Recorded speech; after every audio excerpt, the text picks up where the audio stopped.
భీం ఆసిఫాబాద్ జిల్లా జైనూరు మండల కేంద్రంలో ఆదివాసీ మైనార్టీ ప్రజా సంఘాల ఆధ్వర్యంలో నిరసన ధర్నా చేపట్టారు.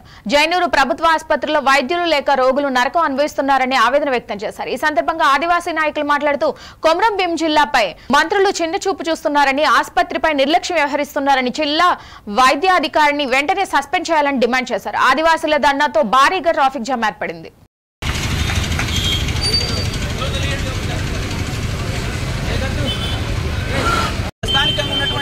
సీతక్క గారు వైనాడులో వెళ్లి 20 లక్షలు ఇవ్వడం కాదండి.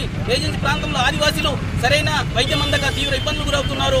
మొత్తం కూడా గిరిజన ప్రాంతంలో డెంగ్యూ ఇతర విషజ్వరాలతో బాధపడుతున్నారు. వీళ్ళకి సరైన వైద్యం అందించడమే తప్ప మీ మీ మీ మెప్పు కోసం, మీ అధికార మెప్పు కోసం అక్కడ వెళ్ళి 20 లక్షలు ఇవ్వడం కాదు. ఈ ప్రాంతాన్ని మీరు ఒక మంత్రిగా ఇన్ఛార్జ్ తీసుకున్న తర్వాత సీతక్క గారు ఈ కుమరం జిల్లాలో ఉన్న ఆదివాసులను మంచిగా చూడండి, వాళ్ళకి విద్యం అందుతుందా లేదో తెలియజేయండి. అంతేగాని మీ మెప్పు కోసం మీ యొక్క హైకమాండ్ని కలవడం, వారి మెప్పు కోసం ఇది చేయడం కాదు.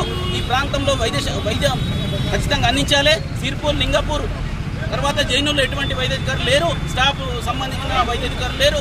తక్షణమే మీరు వైద్యాధికారులు నియమించండి, స్టాఫ్ నర్సు నియమించి చేయండి. లేదంటే మన నిరవ దీక్ష పాటు ఖచ్చితంగా మరో ఉద్యమానికి శ్రీకారం చుడతాం. ఇక్కడ నుంచి తెలంగాణలో ఏ ఉద్యమం జరగాలన్నా ఇక్కడ నుంచి స్టార్ట్ అవుతుంది కాబట్టి తిరుగు పోరాటం చేస్తాం.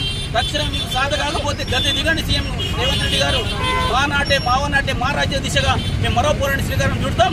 తక్షణమే 2 రోజుల్లో కలెక్టర్ స్పందించాలా, డాక్టర్లు నియమించాలా. ఇక్కడున్నటువంటి ఎవరైతే శాతకాని పనికి రానటువంటి వ్యక్తి ఎవరైతే డిఎంఎడ్ ఉన్నావో వారిని బర్తరఫ్ చేయాలా. యాక్టివ్గా ఉన్నటువంటి డాక్టర్ని వెంటనే జిల్లా వైద్యాధికారిని నియమించి ఖచ్చితంగా కుమరం జిల్లాలో పూర్తి స్థాయి వైద్యం అందించాలంటే